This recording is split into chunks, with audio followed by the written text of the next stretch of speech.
Nëse keni nevojë nga Allahu i madhëruar, atëherë filloni duke kërkuar bekimin e Tij për të dërguarin e Tij, paqja dhe mëshira e Allahut qofshin mbi të dhe pasardhësit e Tij.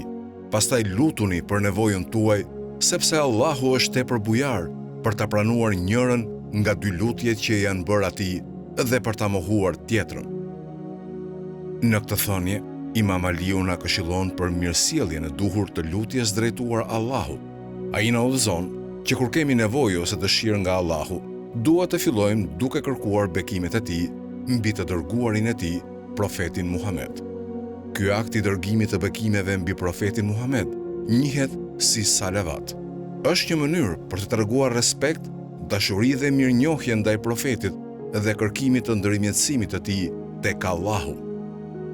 Imam Aliu na këshillon që lutjet tona t'i fillojmë duke dërguar bekime mbi profetin Muhammed, përpara se t'ia paraqesim nevojat tona Allahut, edhe atë për çdo gjë që dëshirojmë ose kërkojmë në jetën tonë, qoftë kjo e lidhur me çështjet tona të kësaj bote apo për mirëqenien tonë shpirtërore. Ky udhëzim i Imam Aliut është në përputhje me mësimet e Kuranit. Allahu i urdhëron besimtarët që të dërgojnë salavate mbi profetin dhe mbi familjen e tij në suren Ahzab, ajeti 56. Vërtet, Allahu dhe engjëjt e tij me madhërim e bekojnë pejgamberin. O ju që keni besuar, lutni Allahun t'ju jap bekimet e tij dhe luteni Allahun t'ju jap ju paqen. Imam Aliu shpjegon më tej se Allahu është tepër bujar për të pranuar njërin nga dy kërkesat që i janë bërë atij dhe për të mohuar tjetrën. Kjo nxjerr në pa bujarinë dhe mirësinë e pamast të Allahut. Kur dërgojmë bekime mbi profetin Muhammed dhe pastaj i paraqesim nevojat tona Allahut, mund të jemi të sigurt se Allahu nuk do ta refuzojë lutjen tonë.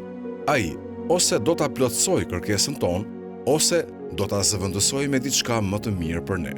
Ky koncept është ilustruar bukur në Kur'an në suren Bekare, ajeti 186. E kur robërit e mi të pyesin ty për mua, unë i përgjigjem lutjes së lutësit kur ai më thërret mua. Pra, le të më përgjigjeni mua me bindje dhe le të më besojnë mua që të udhëzohen. Allahu na siguron se ai është afër dhe u përgjigjet lutjeve të robërve të tij.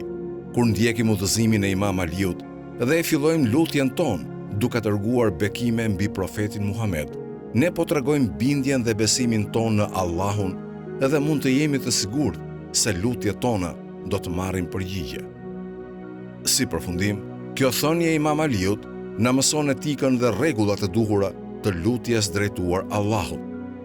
Duke dërguar bekime mbi profetin Muhammed dhe mbi familjen e tij të pastër, përpara se t'ia paraqesim nevojat tona Allahut, në këtë mënyrë i ndjekim udhëzimet e Kuranit duke kërkuar ndërmjetësimin e profetit Muhammed. Ne gjithashtu po e pranojmë bujarinë e Allahut dhe besojmë në përgjigjen e tij ndaj lutjeve tona. Allahu na i pranoft lutjet dhe na dhënë të mundësinë që gjithmonë të kërkojmë bekimet e tij tek profeti i tij i dashur.